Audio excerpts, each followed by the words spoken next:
بسم اللہ الرحمن الرحیم۔ آدم علیہ السلام کو جب جنت سے راندہ درگاہ کیا گیا، جنت سے نکالا گیا، زمین پہ اتارا گیا، تو لکھا یہ ہے کہ آدم علیہ السلام جو وہاں سے چلنے لگے ہیں تو انہوں نے وہاں سے وہ حجر اسود کو اٹھا لیا۔ حجر اسود کو بطور موڑے کے یعنی بیٹھنے کے لیے ایک سیٹ کے طور پہ حجر اسود کو بغل میں لے لیا اور زمین پہ اتار دیے گئے۔ اور دوسری روایت میں آتا ہے کہ جس رات میں آدم علیہ السلام کو آسمان سے زمین پر اتارا گیا تو اس رات میں آدم علیہ السلام بڑے وحشت محسوس کر رہے تھے، بڑے مایوس، اور پوری اس دنیا کی ہو کے عالم میں اکیلے رات کو بیٹھے ہیں اور بڑی ایک مایوسی اور وحشت طاری ہے۔ اسی رات میں اللہ تبارک و تعالیٰ نے جنت کے دو جواہر یعنی ایک حجر اسود اور دوسری مقام ابراہیم، یہ دو پتھر اللہ تبارک و تعالیٰ نے اس رات میں آدم علیہ السلام کے ساتھ اتار دیے۔ جب صبح کی روشنی پھیلی ہے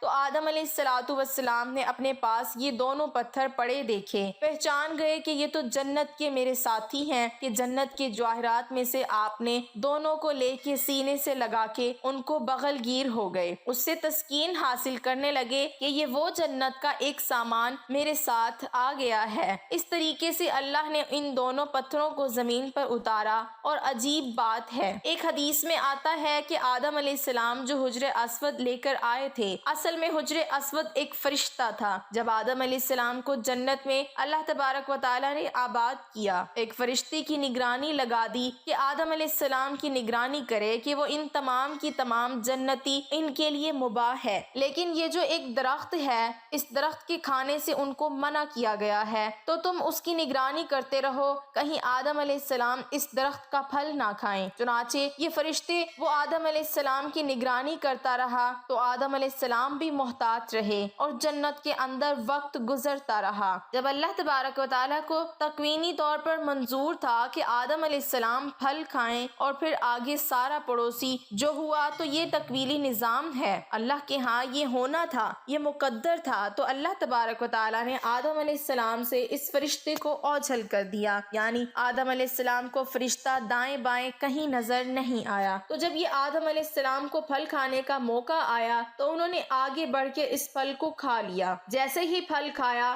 تو اللہ تبارک و تعالیٰ کی ہاں ظاہر ہے کہ ایک خاص قسم کا غضب نازل ہوا کہ یہ تمہیں منع کیا گیا تھا تو کیوں کھایا؟ تو اسی ہیبت اور دبدبے کے عالم میں اللہ تعالیٰ نے اس فرشتے کی طرف دیکھا۔ جب اس ہیبت کے عالم میں اس فرشتے کو دیکھا ہے تو فرشتہ خوف سے پتھر بن گیا اور وہ حجر اسود کی شکل کے اندر قائم ہو گیا۔ اور جس کو آدم علیہ السلام زمین پہ لائے، اس کی تائید ایک دوسری صحیح حدیث یہ ہوتی ہے کہ نبی کریم صلی اللہ علیہ وسلم فرماتے ہیں کہ کل روز قیامت میں جب حجر اسود میدان حشر میں آئے گا تو اس کے دو کان ہوں گے، اس کی دو آنکھیں ہوں گی، اس کی زبان بھی ہوگی، باقاعدہ ہاتھ ہوں گے، گویا کہ پورے ہاتھ پیر کے ساتھ یہ میدان حشر کے اندر پہنچے گا۔ اور ساتھ ہی نبی صلی اللہ علیہ وسلم نے فرمایا کیونکہ حجر اسود اصل میں ایک فرشتہ تھا، وہاں اللہ تعالیٰ دوبارہ اس کو انہیں اعضاء کے ساتھ ظاہر کر دیں گے اور وہاں پہنچ کر پھر دنیا کے اندر ان کو بوسہ کرنے والے جو لوگ ہیں ان کے حق میں گواہیاں دیں گے۔ تو معلوم ہوا کہ یہ حجر اسود ایک فرشتہ ہے کہ دنیا کے اندر جو لوگ ہیں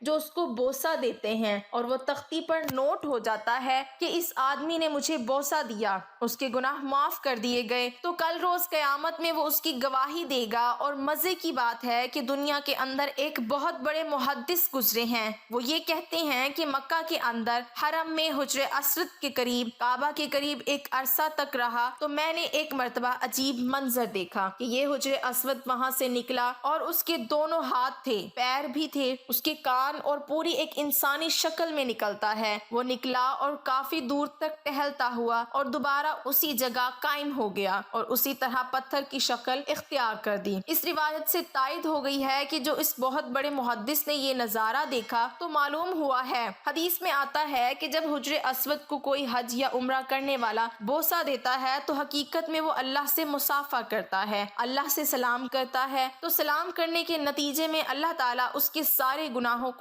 معاف کر دیتے ہیں۔ جیسے خود دو ایمان والے جب آپس میں ایک دوسرے سے مصافحہ کرتے ہیں۔ حدیث میں آتا ہے کہ ان دونوں کے الگ ہونے سے پہلے، ان کے مسافے الگ ہونے سے پہلے اللہ گناہ معاف کر دیتے ہیں۔ تو وہاں حجر اسود کو مصافحہ گویا کہ اللہ سے مصافحہ ہے، تو اللہ سے مصافحہ اور گناہ معاف نہ ہو، یہ کیسے ہو سکتا ہے؟ اس سے اللہ تعالیٰ گناہوں کو معاف کر دیتے ہیں۔ تو یہ حجر اسود وہ فرشتہ ہے جو ہر بوسہ دینے والے کی تفصیلات کو نوٹ کر لیتا ہے۔ تو اللہ سے دعا ہے کہ اللہ تعالیٰ ہمیں حجر اسود کا سلام اور اس کا بوسہ لینے کی سعادت نصیب فرمائے۔ لیکن اس میں شریعت کا مسئلہ لکھا ہے کہ اس کے لیے آپ کسی دوسرے کو تکلیف دے کر اس کا بوسہ نہ لیں۔ تکلیف دے کر بوسہ لیں گے تو ظاہر ہے بوسہ لینا ایک مستحب عمل ہے، لیکن تکلیف دینا حرام ہے۔ حرام کام کر کے ایک مستحب حاصل کریں گے، اللہ تبارک و تعالیٰ کے آگے اس کی کوئی قیمت نہیں۔ اگر نہیں موقع تو دور سے استلال کر لے، استلام کر کے چوم لے تو آپ کو وہی اجر ملے گا کہ جو کہ بوسہ دینے کے موقع پر ملتا ہے۔ اللہ سے دعا ہے کہ اللہ تعالیٰ اس پر عمل کرنے کی توفیق عطا فرمائے، آمین۔